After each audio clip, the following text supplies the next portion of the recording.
बिस्मिल्लाहिर्रहमानिर्रहीम। अस्सलाम वालेकुम फ्रेंड्स, अरहम कलेक्शन के न्यू सेशन के साथ आपकी खिदमत में हाजिर हैं।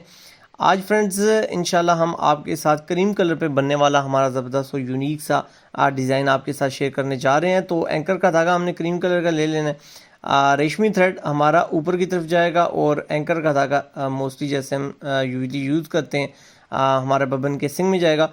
नीचे से बबन केसिंग को आपने लूज़ करना है और उसके बाद ऊपर से आपने टेंशन को टाइट करना है, तो आसानी के साथ आपकी एंकर के धागे की सेटिंग कंप्लीट हो जाएगी। तो अक्सर वीडियोस में मैंने ये चीज़ आपके साथ शेयर की हुई है, तो आपने इस तरह आसानी के साथ इसको सेटिंग इसकी कर लेनी है। किसी भी सेविंग मशीन पे आप इसकी एडजस्टमेंट कर सकते हैं। अब यहाँ पे हमने जो हमारी चाक पट्टियाँ हैं वहाँ से हमने स्टार्ट की है। तो ये सिलाई हमारी बिल्कुल स्ट्रेट जा रही है। यहाँ पे एक चीज़ आपने ध्यान रखना है कि आपने सबसे पहले जो हमारा खर्चा प्रेस होगा या हमारी पट्टियाँ प्रेस हुई होंगी वो आपने उनके जो कॉर्नर्स हैं वो आपने आयरन की मदद से उनको एडजस्ट कर लेना है, यानी आपने उनको विजिबल कर लेना है ताकि आपको ये सिलाइयाँ लगाते हुए आसानी पैदा हो। कफ हो गया, बैन हो गया, इसको आपने मिडल से कहीं से भी स्टार्ट कर लेना है और एक जगह से स्टार्ट करना है और वहाँ से आपके दोनों जो रेशे हैं वो थोड़े से एक्स्ट्रा होने चाहिए ताकि आप इनको दूसरी तरफ निकाल के अच्छे तरीके से गिरा कर सकें। तो इस तरीके से आपने अपनी जो हमारी फ़र्स्ट अटैम्प्ट है, जो फर्स्ट हमारी जो सिलाई है वो आपने कंप्लीट कर लेनी है। यहाँ पे जो हम अपनी जहाँ से हमने स्टार्ट किया था वहाँ के करीब आते हुए आपने पहले जो हमारे रेशे हैं वो आपने दूसरी तरफ अपनी हाथों में से खींच लेने हैं, निकाल लेने हैं ताकि इनको गिरा लगाते हुए आसानी हो सके। अच्छे तरीके से इनको गिरा करने के बाद लेटर को यूज़ करते हुए आपने इनको अच्छे तरीके से लॉक कर देना है ताकि ये रेशे बार बार धुलाइयों से दूसरी तरफ निकल ना सकें या सिलाई डैमेज ना हो सके।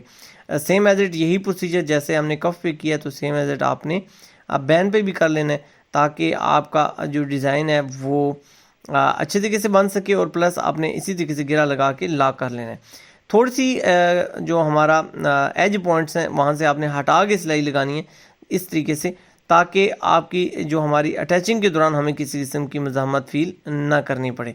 तो हमने अपनी जो तमाम पट्टियाँ या जिस जिस जगह पे हमने डिज़ाइन विजिबल करना है वहाँ पे हमने सिलाइयाँ लगा ली हैं। उसके बाद हमने तकरीबन एक पॉइंट पे हमने ऑल राउंड स्केल को यूज़ करते हुए और पेंसिल को यूज़ करते हुए इस तरीके से हमने स्ट्रेट लाइंस लगा लेनी है। इनका जो हमारा डिस्टेंस है एक लाइन से दूसरी लाइन का, ये तकरीबन एक पॉइंट के करीब बनने जा रहा है।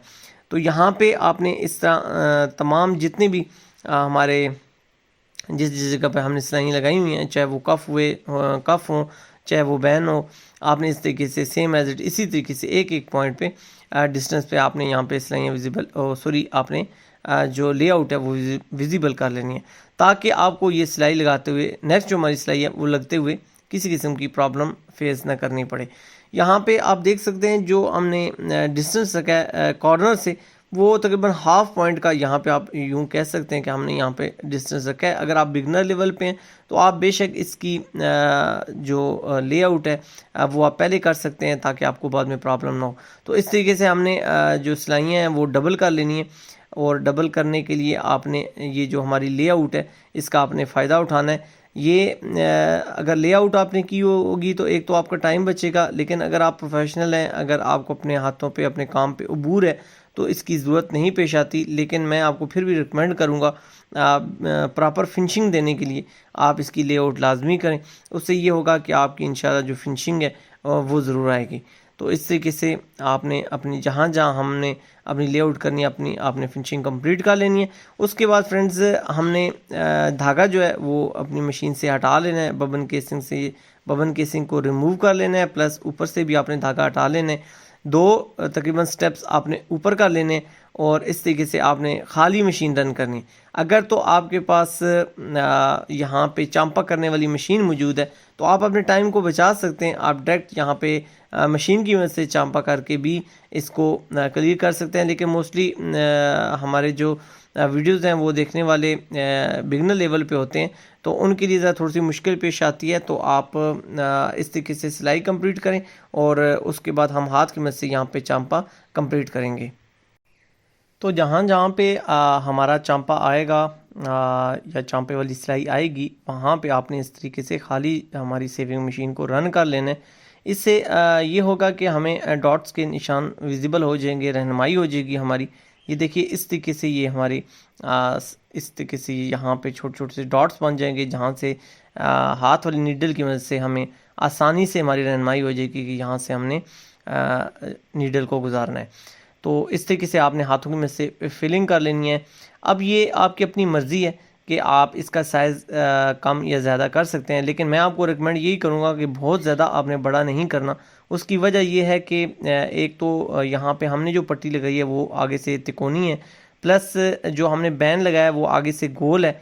तो अगर बहुत ज़्यादा आप इसकी लेंथ ज़्यादा रखेंगे टांके की, तो उससे ये होगा कि आपको थोड़ी सी गुलाई में जाके या कॉर्नर्स पे जाके थोड़ी सी प्रॉब्लम फील करनी पड़ सकती है। तो जितना टांका आपका छोटा होगा, आपकी जो डिज़ाइनिंग है वो इतनी खूबसूरती के साथ, उतनी नफासत के साथ आएगी। तो इस तरीके से आपने स्टेप बाय स्टेप अपने तमाम ये जो चांपे वाली जगह है वो आपने इस तरीके से फिलअप कर लेनी है। थोड़ा सा पैशन वाला काम है, लेकिन अगर आपके पास चांपे वाली मशीन है तो आप अपने वक्त को बचा सकते हैं। तो फाइनली रिज़ल्ट अल्हम्दुलिल्लाह आपके सामने आ चुका है। और इसकी जो स्टिचिंग है वो आपने जो हमारी कॉर्नर से हल्की सी गुंजाइश हमने रखी हुई है वहाँ पे रखते हुए आपने तमाम सिलाई मुकम्मल करनी है। तो इस तरीके से अल्हम्दुलिल्लाह हमारा बैन, हमारी फ्रंट पट्टी और हमारा कफ और चक पट्टी कंप्लीट हो चुकी है। बहुत खूबसूरत सा कंसेप्ट है, ज़रूर इसको आपने प्रैक्टिस करना है। तो यहाँ पे अल्हम्दुलिल्लाह फाइनल फिनिशिंग आपके सामने। इंशाल्लाह आपके साथ नेक्स्ट किसी ज़बरदस्त और यूनिक से डिज़ाइन के साथ दोबारा मुलाकात होगी। वीडियो को लाइक शेयर ज़रूर कीजिएगा। जब तक के लिए सोहने रब दे हवाले।